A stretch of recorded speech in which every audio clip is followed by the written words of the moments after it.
संज्ञा किसी की पहचान है। संज्ञा का मतलब हुआ नाम। नाम किसका? अब नाम जो हमारे व्याकरण वेता है, जो व्याकरण जिन्होंने व्याकरण को बनाया है, उन्होंने परिभाषा क्या दी है? किसी प्राणी के नाम को, किसी वस्तु के नाम को और किसी स्थान के नाम को हम क्या कहते हैं? संज्ञा। यहाँ पे सबसे पहले आया है किसी प्राणी,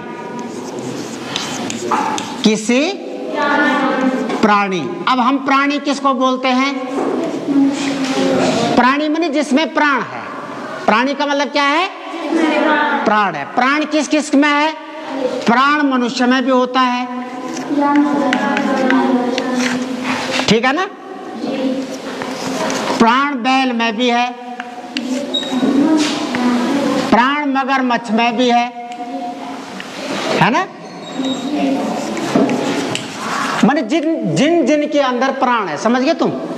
जिन जिन के अंदर प्राण है, माने मनुष्य हुआ, बैल हुआ, मगरमच्छ हुआ, बिच्छू हुआ, कीट हुआ, पतंग हुआ, है ना, पक्षियां हुई, जितने भी इस संसार में जीव है, चाहे जलचर हैं, चाहे नभचर हैं, चाहे उभयचर है, जहां जहां रहते हैं, उन सबको प्राणी कहते हैं। उन सबको क्या कहा जाता है? प्राणी। उन सबका नाम क्या है? तो उनके नाम को भी, प्राणियों के नाम को भी संज्ञा कहा जाता है। बात होगी समझ में? दूसरा है हमारा वस्तु। किसी वस्तु माने कोई भी वस्तु है। वस्तु का मतलब समझ लीजिए सामान। वस्तु का मतलब सामान। वस्तु में क्या क्या है? जिसमें आप बैठे हुए हैं, हमारा टेबल हो गया, हमारा स्टूल हो गया, हमारा मेज हो गया, हमारी कुर्सी हो गई, पेन हो गया आदि। सामान, सामान समझ गए ना? वस्तु का मतलब होता है सामान। सामान, सामान क्या क्या है? टेबल, स्टूल, मेज, कुर्सी, हम कुर्सी की गद्दी, हमारा बस्ता, ये सब क्या आता है? सामान में। ये सब क्या है? सामान। जिससे हम लिख रहे हैं, पेन, जिससे हम ब्लैक बोर्ड पे लिख रहे हैं, ये चौक, जिससे हम ब्लैक बोर्ड पे जो लिखा हुआ है उसको मिटाना है, डस्टर, ये सब सामान है, वस्तु है। तो इस वस्तु माने किसी भी वस्तु के नाम को संज्ञा कहा जाता है। ये भी समझ में आ गया? अब आया हमारा तीसरा स्थान। किसी स्थान के नाम को, किसी स्थान। स्थान का मतलब क्या हुआ? जगह। स्थान माने जगह। जगह जैसे जैसे आयुष है, आयुष का घर कहाँ है?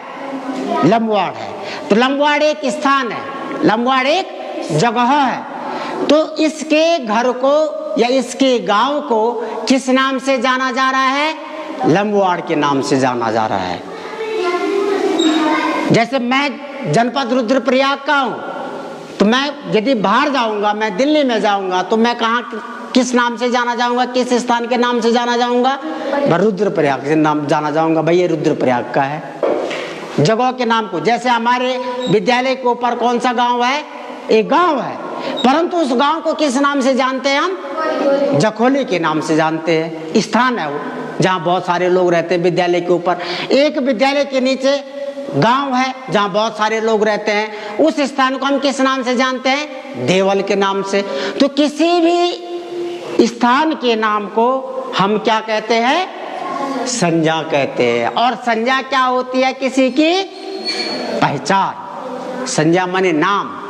नाम यदि हम किसी वस्तु का, किसी प्राणी का और किसी स्थान का नाम बोलते हैं तो वो उसकी क्या है? संज्ञा है, पहचान है। यदि बहुत सारी वस्तु है, वहाँ कहीं पे पेन भी रखा हुआ है, चौक भी रखा हुआ है, डस्टर भी रखा हुआ है, पुस्तक भी रखी हुई है, कॉपी भी रखी हुई है नहीं? और ये सारा सामान एक जगह पे रखा हुआ है। और यदि हम आपको बोलते हैं कि यार मेज में से वो सामान लेकर के आ, तो आपको संदेह होगा कौन सा सामान ले जाना है, क्योंकि सामान तो बहुत है, परंतु हमने उसकी संज्ञा नहीं बताई है, उसकी पहचान नहीं बताई है। उसकी पहचान कब होगी? जब हम उस वस्तु का आपसे नाम बताएंगे। मेज पे बहुत सारा सामान है, मोबाइल भी रखा हुआ, पेन भी रखा हुआ, डस्टर भी रखा हुआ है, हमारा चौक भी रखा हुआ है, पुस्तक भी रखी हुई है, परंतु हमने आप इतने सामान में से आपको एक सामान बताया कि आप पेन लेकर के आओ मेज में से, तो आप बहुत सारी वस्तुओं में से केवल पेन को ही लेकर के आएंगे, क्योंकि उस जो लिखने वाले जिससे हम कॉपी में लिखते हैं उसकी पहचान किसके नाम से है? पेन के नाम से। उसकी पहचान किसके नाम से है? पेन के नाम से। तो किसी, अब समझ में आ गई संज्ञा? संज्ञा की परिभाषा समझ में आ गई? किसी प्राणी, किसी वस्तु, किसी स्थान के नाम को हम संज्ञा कहते हैं। अब चलते हम सर्वनाम पे।